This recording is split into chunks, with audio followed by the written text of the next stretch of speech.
Hi, welcome once again to my channel. I'm excited that you are here with me again and that you have been subscribing, liking, sharing, and watching. Come to think of it, we've done amazing numbers, and I'm really just grateful to every one person that is showing some kind of love and is supporting my dream and my aspiration of getting the information that I feel is very important in the career, life, and relationship space to people that definitely need those information. Thank you once again. So today I'm going to talk to you quickly about what I call life skills. And in this life skills talk or session, I'll be talking about three important things. One is IQ, two EQ, and the third one is Q. Now I know most people have not heard about that, but it's something that is very, very important that you know about. Now the intersection between the three of them is very important. And now what am I talking about? Life skills. Life skills are the skills that you need to make progress in your life, in your career, and in your relationship. But for now, for this top focus, I'll probably focus on just the career space. But of course, you can always use those learnings to help yourself in any of the areas of your life that you think you will need all of this. Now, let me start with IQ. Intelligence quotient, right? Is basically how you are able to grasp things, your level of aptitude, your level of intelligence, your ability to make sense of a meaning of whatever is around you. And most of the times people are born with various levels of IQ, right? And I know that a lot of people have read so much about intelligence quotients and all of that, so I would not want to overflog that. You can always read anything about it online or on social media, right, about IQ. But your IQ is the first level, is where you start from. That's what everybody is given naturally. Everybody has an intelligence quotient, right? Sometimes you have intelligence quotient of a genius, sometimes you have an intelligence quotient that's not up to a genius level. But everybody has their genius, don't mind me. That's what I always believe, and that's what I think. So what that means is that every single one of us is intelligent, and that's the first level. That's the bare minimum. That's the base and the first rung of the ladder to making progress in life. If you're not intelligent, you can't make sense of your environment, you can't make sense of things, you can't understand how things are being done globally or around you, and you're not able to succeed. You succeed as well as you should. If you've gone through elementary school, secondary school, university, you need a high level of intelligence to be able to succeed and do well in those environments. Now let's move to what I call the emotional intelligence or emotional quotient. Emotional intelligence basically is defined as the awareness or you being able to understand how you feel, your emotions, and how your emotions and your actions affect those of others. It means that that you are able to understand, and the key word there is understand, that your own actions, feelings, emotions, behaviors have a large impact and influence on that of others, right? And there are five elements of emotional intelligence, but I'm going to focus on just two right now for this talk. It's called self-awareness and self-regulation. What is self-awareness? Self-awareness is that you know yourself. Like the adage says, man, know thyself. That's what emotional intelligence basically is, or the first part of emotional intelligence is self-awareness. Being aware of your inclinations, your trigger points, your weaknesses, your strengths, and being aware of anything that actually makes you tick as a human being. Being aware of every single thing that forms you. So after you are intelligent. Now, being intelligent or intelligent quotient will get you into a job. Let's use a job as an example. Being intelligent will get you into a job. You're smart. You're the best candidate for that role. You know the technicals.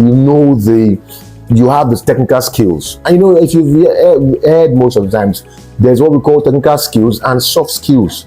Now, technical skills majorly will get you into any job that you really want to have technical requirements. But soft skills are the other things that people have begun to place emphasis on that would actually separate you from the pack. And I'll give you an example. There was the time when the software development boom, the tech boom, right?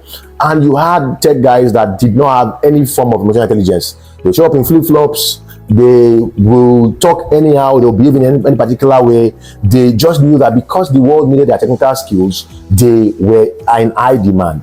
But it came to a point where employers began to say, I want a developer that is good technically, but also has some level of emotional intelligence. That's where the demand for emotional intelligence began to come and began to grow.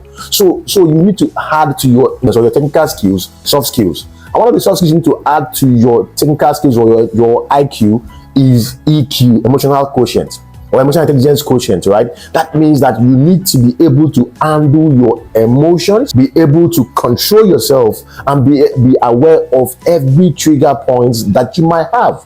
So you have guys in the office that they are good people but do not have friends. They are smart people but do not get promoted very fast enough, because people will not promote any one person that is just technically good without having emotional intelligence. I'll break it down. So when you start your career and you're doing your performance appraisals, your balance scorecard most times will have, if you are an entry-level staff, or entry-level staff, and you're not a team leader, you're not a mid-level staff, your balance scorecard will usually have a higher focus on your technical competence as opposed to your leadership skills and your emotional intelligence skills, or your core values, right? But as you grow up and as you grow into your careers, you need to show or demonstrate self-leadership, team leadership, emotional intelligence quotient, and a higher level of soft skills.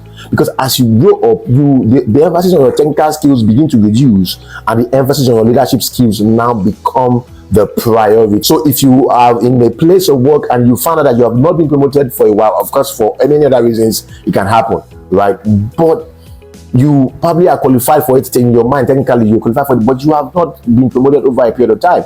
Sometimes you might need to ask the question and check and get feedback about what exactly do you think is lacking. And most of the times, I can bet you 100%, it is the team leadership skills, the soft skills that you lack, that probably will be the major hindrance point.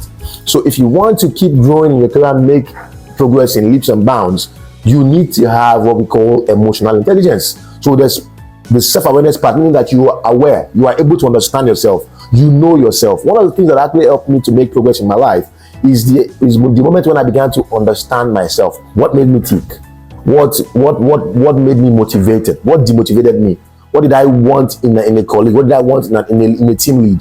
How do I interact with my colleagues? Am I a people person? Do they like me? I'm not saying you have to be an extrovert, right? But there's a level of likability that will make you be a good colleague or a good team player or a good team member, right? So you need to begin to cultivate that, and you cannot cultivate that if you do not know exactly what your weak points are, what the issues that you have currently are, what can trip you up. Sometimes what might even trip you up is just the fact that you do not like the way somebody speaks to you or somebody talks. In some cases, you might even be the tone of somebody's voice that might even get you annoyed all the time. And if you don't understand it, if you don't do what we call self-introspection, you cannot be self-aware. And the second thing which I'm focusing on today is what we call self-regulation. Every single person that works in any organization or that works with people need to have what we call self-regulation. What is self-regulation? It's like being in a third person, right? A third person holding back a first person, meaning Demola is holding back myself, meaning that when I'm about to say something or talk in a particular way or get angry, I hold myself back. And I know that every one person that's watching this has had have had a period in their lives where they had to self-regulate. Now, the way you get better is now improving the number of times that you self-regulate. It's almost like you being a thermostat, meaning that you are able to get cold and get warm at will. You can turn on the switch. That's what it means. So it means that something annoys you at work, somebody says something that you don't like at work, somebody annoys you, your team lead is doing something that you do not like, but you do not speak to them in a particular way that will get them annoyed. In fact, I've heard about the story of somebody that if he had managed the situation better, probably would not have lost his job or gotten fired, right? And I'm not saying that a lot of things cannot lead to those decisions, or people cannot be difficult bosses and toxic bosses, right? But I'm saying that if you can manage the situation properly, you can. I'll tell you about a friend of mine that I see that has the highest level of emotional intelligence. This guy worked with a very difficult boss. Most times when he came back to the house and talked to me about his boss, he was always very stressed and angry. But guess what? This guy managed that situation so well that when he was leaving the project that he was doing, he had a recommendation from that professor, right? And from that boss, right? So very important that you understand how to navigate and how to manage these situations. Being able to self-regulate and being self-aware are the two most important things you are going to need to level up and to grow, both in your career, both in relationships, and both in your life. You will need to learn self-awareness and self-regulation. They are very, very important. Now, going forward, there's the last part of it, which is like the highest level of it, is what I call social intelligence, or social intelligence quotient, which is what I call SQ. What is social intelligence? And that it comes from the word social skills. People no longer need to have technical skills and just soft skills. You need to go one step higher to having social skills. What are social skills? These are skills that actually help you make sense or help you find your place across and interact with different people across the societal or across different societal. Let me explain that. So sometimes you might find yourself, and have you ever seen people?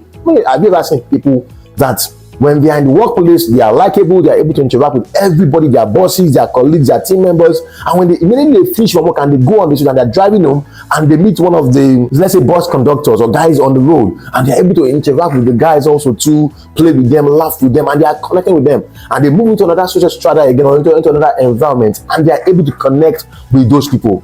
These are the people that you call that have a high level of social skills. And social skills will not come if you do not have a good IQ and good EIQ, or emotional intelligence coach, because that's what forms the basis of you developing social skills. You've mastered yourself. You are self-aware. You're able to self-regulate, and then you are now able to interact across the varying levels of the social world strata that we find ourselves in the world. So you need to add to your IQ, EQ, and to your IQ and EQ, add SQ to it. Without these three things, you probably will struggle in life, probably will not be able to find your place across the different levels of social strata that we find ourselves. And you will always struggle. I'll give you an example. Sometimes in the place of work, beyond emotional intelligence, being able to network, being able to navigate different situations across the different levels of people that you're going to relate with. I give an example. At work, you probably have people that you are senior to. And you also have people that are also senior to you, right? Guys that are like your team leads, your supervisors, or people that actually have watch over you. You need to know exactly how to interact with them. I'll be honest with you. People that do not learn how to navigate those various relationships will not go very far in life. And you need to take that very, very seriously, because without that, you are going to struggle. So in another video, I'll continue about the basics and how you need to do what? Add to those skills, or how to develop those skills. I'll probably just talk about two things I need to do for each one on how to develop those skills. So I want to stop here for today, right? But I just want to encourage everyone person, begin to have this conversation in your mind. How can I develop a great emotional intelligence, and how can I develop great social intelligence? I'm sure if you read online, you would find loads and loads of information about how to develop EI and SI. Till we see again, until I come for the concluding part of this episode, I want you to keep liking, keep subscribing, and keep sharing. Please, let's get this information into the hands of the people that need it the most. Thank you once again. I'm Demola Scott once again. And like I say, I am not your career coach.